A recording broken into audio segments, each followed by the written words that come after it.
Después de que los sobrinos de la primera dama venezolana, Cilia Flores, fueran arrestados por Estados Unidos por tráfico de cocaína, se podría pensar que ese fue el colmo de las tensiones entre Estados Unidos y Venezuela. Nada más lejos de la realidad. Se ha filtrado una grabación de audio de Washington y está sacudiendo las cosas de nuevo. El audio contiene una revelación que involucra a la DEA estadounidense, a un empresario venezolano con profundos vínculos con Maduro y a un escándalo internacional. Sea lo que pienses de la filtración, te esperan unas cuantas sorpresas, así que agárrate fuerte y vamos a indagar. ¿Qué había realmente en el audio? Era un día cualquiera en Washington, D.C., cuando se produjo la revelación bomba. Se trataba de una filtración tan explosiva como peligrosa. El primer personaje de esta saga es John Costanzo Jr., un experimentado agente de la Agencia Antidroga de Estados Unidos, DEA. Costanzo no era un agente cualquiera. Era uno de los que tenían acceso a la información más profunda y sensible que el gobierno de Estados Unidos mantenía en secreto. ¿Su trabajo? Proteger el tipo de información que podía hacer fracasar operaciones enteras. Pero en un sorprendente giro de los acontecimientos, Costanzo se encontró en el centro de un escándalo de filtración de información. El hombre en el centro de la tormenta era Alex Saab, un empresario venezolano cuyo nombre, como el de muchos otros como él, en América y África, se había convertido en sinónimo de corrupción y controversia política. Saab no era un empresario cualquiera. Era una pieza clave del régimen de Nicolás Maduro. Se trata de un hombre acusado de desviar $350 millones de contratos estatales. Sus negocios no solo eran turbios, eran superturbios, un laberinto de corrupción, blanqueo de dinero y robo patrocinado por el Estado. Su reputación atrajo la atención de Washington. Durante años, Saab había estado en el punto de mira de las autoridades estadounidenses, pero había logrado eludir el largo brazo de la justicia norteamericana. Hasta ahora, el gobierno estadounidense había estado construyendo meticulosamente un caso contra Saab. Cada movimiento había sido muy calculado. Cada prueba había sido cuidadosamente recopilada para garantizar que, cuando finalmente cayera el martillo, fuera rápido e innegable. Según sus cálculos, Saab era un hombre astuto. Los fiscales habían planeado presentar cargos contra Saab que expusieran la profundidad de su implicación en la economía y los contratos estatales de Venezuela, plagados de corrupción.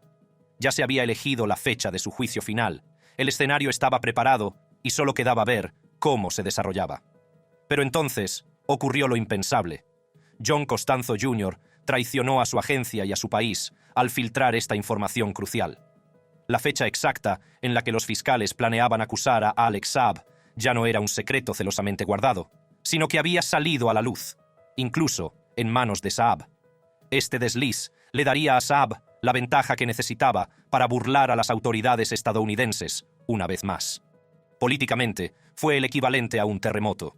Estados Unidos y Venezuela llevaban años enzarzados en un amargo enfrentamiento, en el que Washington apuntaba constantemente al círculo íntimo del presidente Maduro. Han estado presionando constantemente en un intento de desestabilizar su régimen corrupto. El procesamiento de Alex Saab habría sido una parte crítica de esta estrategia, ya que la medida estaba destinada a golpear el corazón de las operaciones financieras de Maduro. Ahora, con la filtración, ese plan se ha esfumado. Sin embargo, hay partes felices en esta historia, y una de ellas es Maduro. Para Nicolás Maduro, este fue un gran indulto para un aliado, y más allá de eso, fue una victoria propagandística.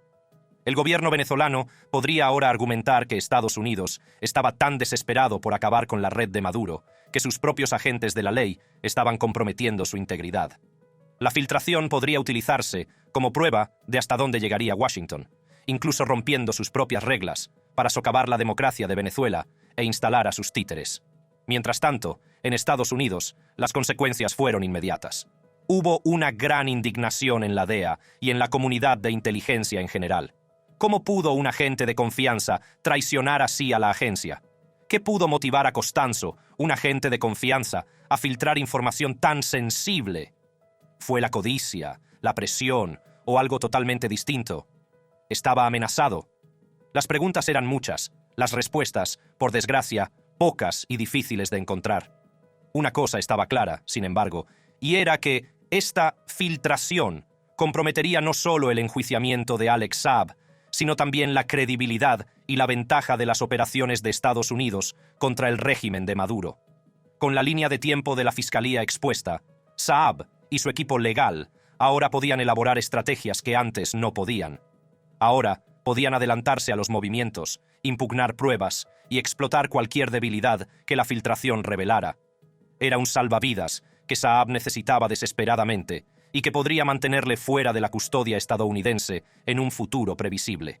La filtración también podía complicar los futuros esfuerzos jurídicos y políticos de Estados Unidos contra Venezuela.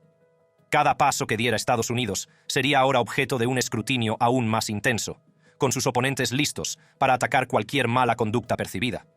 Pero eso no detuvo ni un ápice a Estados Unidos. Más adelante hablaremos de ello. Por ahora, hablaremos de Nicolás Maduro y su conexión con el hombre central de esta historia. La conexión entre Nicolás Maduro y Alex Saab. La presidencia de Nicolás Maduro ha estado marcada por controversias, desde acusaciones de corrupción hasta violaciones de los derechos humanos. Al igual que Maduro, su círculo más cercano también ha estado bajo la lupa internacional, especialmente Alex Saab. Saab es ampliamente conocido como empresario colombiano. Su estrecha relación con Maduro ha puesto varias cosas en tela de juicio. Más aún, teniendo en cuenta las investigaciones en curso sobre las prácticas corruptas del régimen gobernante de Venezuela. La conexión de Saab con Maduro no es solo política, sino también financiera. A lo largo de los años, Saab ha sido el instrumento clave que supuestamente ha permitido al régimen de Maduro desviar miles de millones de dólares de las arcas del Estado. Lo consiguen a través de varios planes y proyectos de capital falsos y ampliamente sobrevalorados. El más notorio de estos esquemas es el Programa de Subsidio de Alimentos de Venezuela, CLAP, Comités Locales de Abastecimiento y Producción. El CLAP se creó supuestamente para proporcionar alimentos asequibles a los pobres de Venezuela. En lugar de ello, se convirtió en un medio de malversación masiva, con Saab a la cabeza de esta operación. Utilizando una red de empresas fantasma y contratos dudosos, se acusa a Saab de inflar enormemente los precios de los alimentos importados, lo que les permitía a él y a sus socios embolsarse la diferencia. Además, los alimentos que llegaban a las costas venezolanas eran a menudo de calidad inferior, comprados incluso más baratos que el precio de mercado de los alimentos originales, lo que significaba más cambio en el bolsillo de Saab. Pero el papel de Saab va más allá de la mala gestión del Programa de Alimentos de Venezuela, mucho más allá. También se le ha implicado en otras muchas actividades, como blanqueo de dinero y evasión de sanciones. Su supuesto imperio empresarial, que se extiende por varios países, ha sido acusado de canalizar dinero desde Venezuela hacia cuentas bancarias secretas, propiedades inmobiliarias y otros activos repartidos por todo el mundo. Estas actividades han enriquecido a Saab y sus secuaces, ayudándoles a mantener el régimen de Maduro en el poder, a pesar de la creciente presión internacional. Para Maduro, la lealtad y la perspicacia financiera de Saab lo han convertido en un activo inestimable. Mientras la economía de Venezuela se desmoronaba, Saab sirvió como arquitecto financiero de Maduro, ideando estrategias para eludir las sanciones impuestas por Estados Unidos y otros países, como comprar un avión en secreto o mover dinero a través de canales clandestinos. Saab era, en esencia, el eje de los esfuerzos financieros de Maduro para mantener el poder. Esta estrecha relación entre Maduro y Saab no podía pasar desapercibida. Desde su detención en 2020, Saab ha estado luchando contra la extradición a Estados Unidos, con el gobierno de Venezuela, haciendo todo lo posible para evitar su traslado. El gobierno de Maduro se apresuró a denunciar públicamente la detención de Saab como un acto ilegal de persecución política. Acusó a Estados Unidos de utilizar el poder judicial como arma para socavar la soberanía de Venezuela. Sin embargo, detrás de esta postura pública, en realidad, hay preocupación en el bando de Maduro. Saab sabe dónde están enterrados los cadáveres, en sentido figurado, por supuesto. Al igual que Constanzo Jr. estaba al tanto de los planes para arrestar a Saab, Saab había estado al tanto de los trabajos internos de la cábala de Maduro. Por lo tanto, su testimonio podría ser condenatorio. El temor dentro del campo estaría aumentando. Estarían pensando en la posible cooperación de Saab con los fiscales de EEUU, tal vez para un acuerdo de culpabilidad. Y esto, saben, sin duda, desentrañaría la red de corrupción, nepotismo y politiquería por la puerta trasera que ha mantenido a Maduro en el poder. Para Nicolás Maduro, su esposa Cilia Flores y su principal aliado, el expresidente Chávez, hay mucho en juego, increíblemente mucho. Mientras tanto, la batalla legal sobre la extradición de Saab sigue prolongándose. Para Estados Unidos, lograr la extradición de Saab y su eventual condena sería un gran golpe en su campaña contra el régimen de Maduro. Proporcionaría, finalmente, un gran avance. Además, con Saab vendrían pruebas sólidas contra Nicolás Maduro. Ahora que ya se han puesto al día, hablemos finalmente de la respuesta del gobierno estadounidense a las violaciones de sus sanciones por parte de Maduro. EUU confisca aviones de Venezuela. Esta vez, el objetivo no era un individuo o un grupo. Era algo mucho más simbólico y mucho más personal. Estados Unidos ha impuesto sanciones y confiscado la aeronave que servía de equivalente venezolano al Air Force One, el avión del presidente. El avión era un Dassault Falcon 900X, una aeronave de lujo que había sido la preferida de Maduro para viajes internacionales y varios otros tipos de viajes. Hay especulaciones sobre si Maduro ha traficado drogas usando el avión presidencial. Después de todo, los sobrinos de su esposa, Cilia Flores, del caso Narcosobrinos, planearon usar su inmunidad presidencial para contrabandear drogas a Nueva York. Hablando del asunto Narcosobrinos, es otro drama que probablemente influyó en la decisión de incautar el avión. Campo Flores y Flores de Freitas, ambos sobrinos de Cilia Flores, fueron detenidos en noviembre de 2015 en Haití. Fueron sorprendidos intentando transportar 800 kilogramos de cocaína, cuyo valor en la calle se estimaba en $20 millones. De ahí el nombre, Narcosobrinos, que significa sobrinos de la cocaína. El cargamento de Narcosobrinos tenía como destino la ciudad de Nueva York. La detención se produjo tras una investigación de meses de duración llevada a cabo por agentes de la Administración para el Control de Drogas de Estados Unidos, DEA, que habían estado siguiendo sus actividades. La investigación reveló que los sobrinos utilizaban sus conexiones familiares para ocultar sus actividades ilegales. Su plan no tenía mucha complejidad. Iban a utilizar su proximidad a las más altas esferas políticas de Venezuela, incluida su tía, Cilia Flores, primera dama de Venezuela.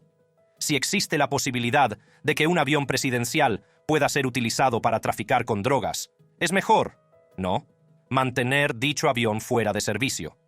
Las autoridades estadounidenses también alegan que el avión fue adquirido por medios fraudulentos. Y por medios fraudulentos me refiero a un complejo esquema de empresas fantasma y tácticas de compra ilegales, específicamente diseñadas para evadir las sanciones estadounidenses. No hay que olvidar que estas sanciones se impusieron originalmente en un esfuerzo por frenar el control de Maduro sobre el poder, y se han estado apretando como un lazo alrededor de las finanzas de su régimen. La compra de este avión, a pesar de las sanciones, fue esencialmente un dedo medio a la comunidad internacional, que había intentado, y lamentablemente fracasado una y otra vez, no sacarlo del poder y frenar los excesos de Maduro. Pero los Estados Unidos no estaban dispuestos a dejarlo pasar. En una operación muy bien planeada, el avión fue incautado mientras estaba estacionado en la República Dominicana. Al dejar en tierra el avión de Maduro, Estados Unidos le había cortado las alas a uno de los líderes más controvertidos del hemisferio occidental. El mensaje de Estados Unidos fue claro. Nadie, ni siquiera un presidente en ejercicio, está por encima de la ley estadounidense. Los funcionarios estadounidenses saludaron la operación como una victoria de las fuerzas del orden. La respuesta de Caracas fue, por el contrario, como era de esperar, furiosa. Las autoridades venezolanas no perdieron tiempo en condenar la incautación. Su retórica fue tan encendida como siempre, calificando la medida de piratería y acusando a Estados Unidos de agresión contra Venezuela. No se trataba de una batalla legal. Podrían llevar esto a los tribunales, sino de una guerra de relaciones públicas, ahora que Venezuela podía hacer. Desde el chanchullo de Maduro, la toma fue una muestra más del imperialismo yanqui, otra demostración de fuerza de Washington, el arsenal de la opresión. Y Maduro tiene que gritar así de fuerte, porque para él, la incautación del avión de Maduro podría tener más repercusiones, podría envalentonar a otras naciones, y pronto comenzarían a tomar acciones similares, imponiendo sanciones diplomáticas y económicas, revocando derechos y privilegios, esencialmente, apretando la soga, como se dijo anteriormente.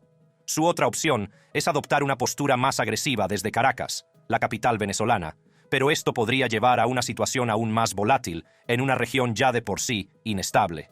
Queda por ver si esta escalada conducirá a un punto de ruptura o simplemente resultará ser un punto y aparte en la larga e interminable saga de las relaciones entre Estados Unidos y Venezuela. Por ahora, el Dassault Falcon 900X sigue en tierra. Sin embargo, eso no ha frenado ni un ápice a Maduro. Puede que sus finanzas estén estranguladas, pero no está acabado, ni mucho menos. Maduro y su camarilla tienen títeres en todo el gobierno, uno de los cuales, se informa con gravedad, es el Poder Judicial del país. El Tribunal Supremo, títere de Maduro. Cuando se hace un examen serio de la situación en Venezuela, uno se ve moralmente obligado a sentir cierta piedad hacia los ciudadanos de Venezuela. La presidencia de Nicolás Maduro no solo depende de la corrupción y los acuerdos secretos, sino que está profundamente interrelacionada y fuertemente apoyada por un poder judicial que, según los críticos, lleva mucho tiempo comprometido. Puede que el Tribunal Supremo de Venezuela, conocido como TSJ, no tenga un papel protagonista en esta caricatura, pero es un actor importante en este teatro político. El papel que desempeña es el de árbitro último en un país donde el Estado de Derecho es a menudo cuestionado, puesto en duda y directamente ignorado.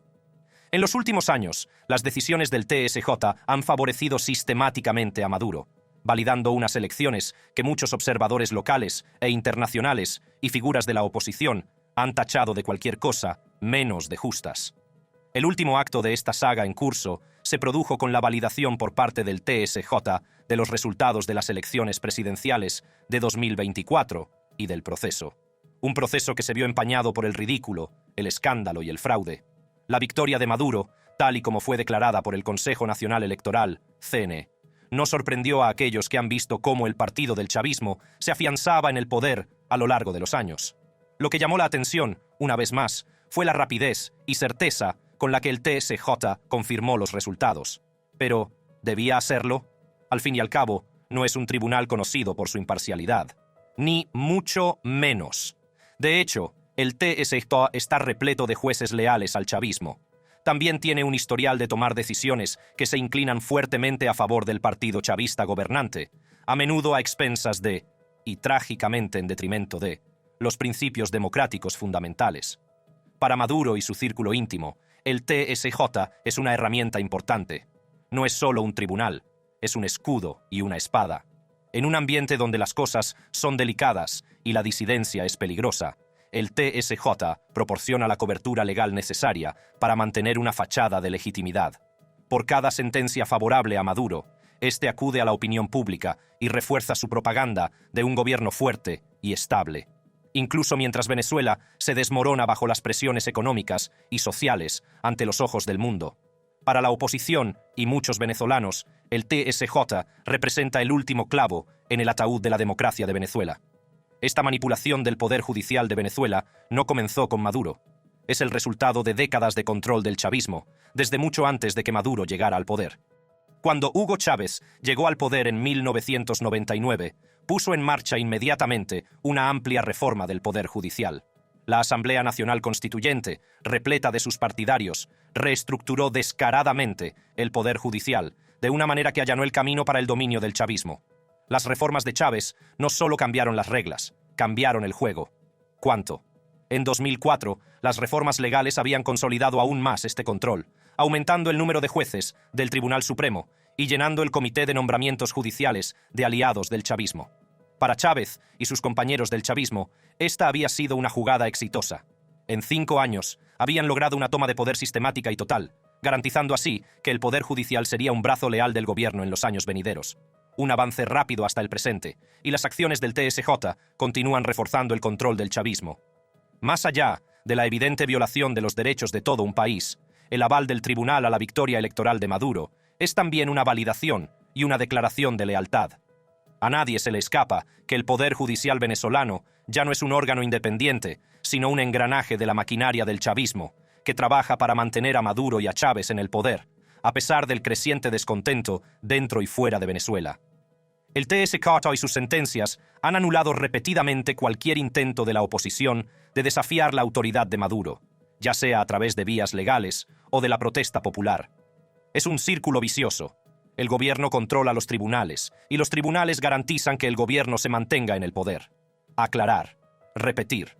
Esta decisión electoral del Tribunal Supremo de Justicia ha suscitado duras críticas tanto de observadores internacionales como de figuras de la oposición.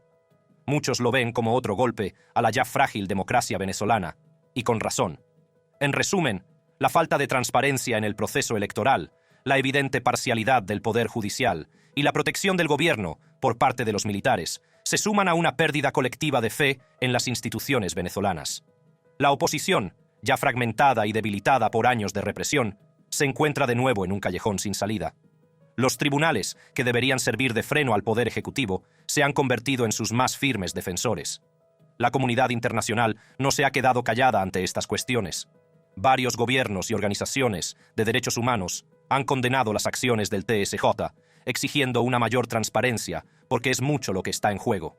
Con el TSJ firmemente en el bolsillo de Maduro, las posibilidades de que una impugnación legal o electoral tenga éxito son escasas o nulas.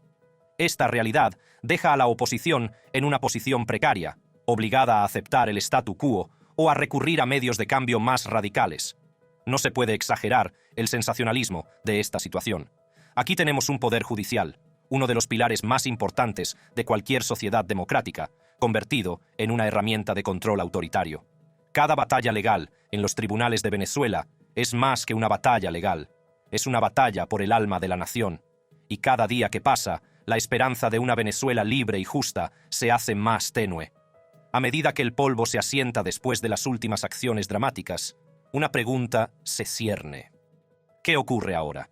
La filtración de la DEA y la incautación del avión de Nicolás Maduro han llevado la ya tensa relación entre Estados Unidos y Venezuela a un punto de ruptura. Cada uno de estos acontecimientos, explosivos por derecho propio, se ha agravado de forma natural, y ambas partes se están atrincherando para lo que podría ser una batalla larga e impredecible. Para entenderlo realmente, examine el caso de esta manera. En privado, Maduro ve la filtración de la DEA como una vergonzosa exposición de las corruptelas de su régimen, un golpe directo a su cuidadosamente gestionada imagen pública.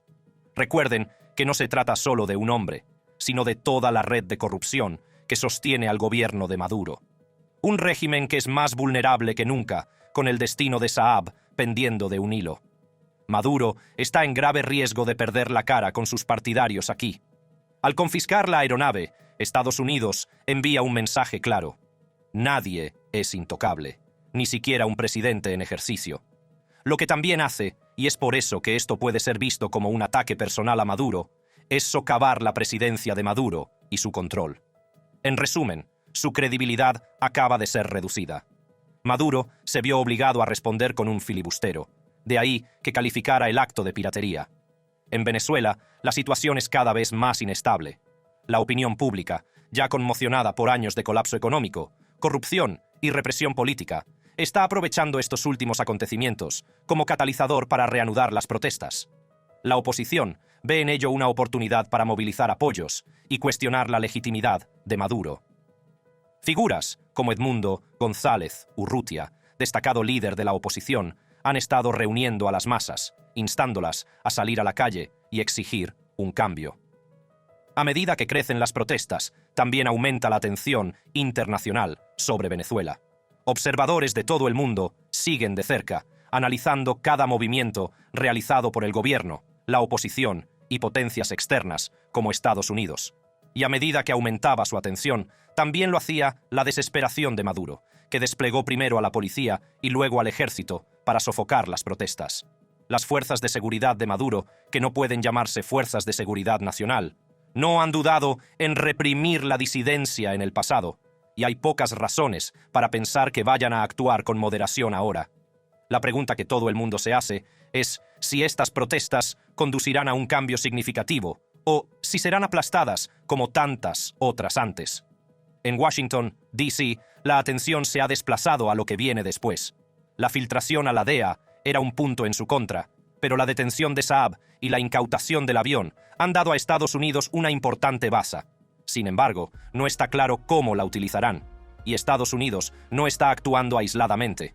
Está trabajando estrechamente con aliados internacionales, coordinando esfuerzos para aislar a Maduro y cortarle el acceso a los recursos.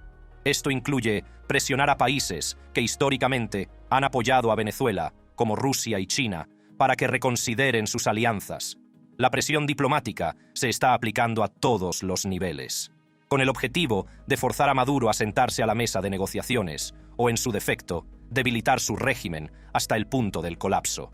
Pero la diplomacia es un proceso lento y a menudo frustrante, y con demasiada frecuencia no hay garantías de éxito.